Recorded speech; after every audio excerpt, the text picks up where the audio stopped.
大家好，我係一名香港私家偵探，你哋可以叫我做 Sarah。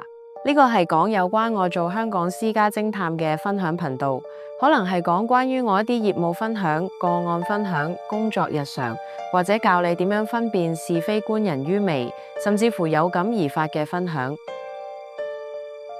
你可能會諗，私家偵探係咪成日都好似電影咁喺暗角嘅車裏面咬餅乾、充飢、跟蹤、偷拍，或者係一啲好神秘、好危險嘅工作？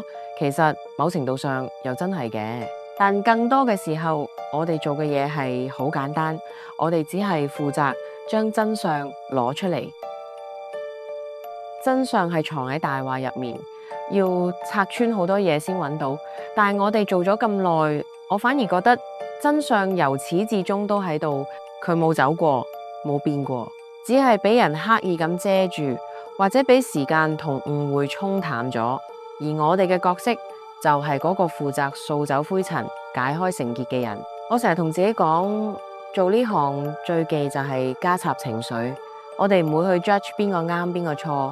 你委託我查另一半係咪有第三者，我唔會去話嗰個第三者係狐狸精，亦唔會話你另一半係一個壞咗嘅人，因為我哋嘅工作淨係得一個目標，就係還原事實。你以為呢樣嘢好簡單，話易唔易，話難唔難？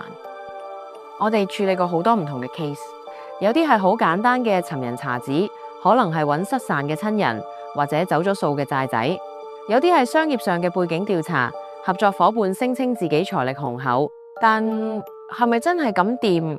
呢啲就靠我哋去抽絲剝繭。最多人揾嘅可能就係伴侶關係核實。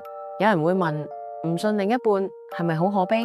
我會話，與其自己喺度估估下，晚晚瞓唔着，不如交俾我哋。我哋會用證據話你知真相，就算結果係痛嘅，至少係一個了結，好過一世被懷疑呢隻鬼怪折磨。所以你可能會問我，身為私家偵探會信啲咩？我唔信太多嘅巧合，唔信一面之詞，我哋淨係信一樣嘢，證據。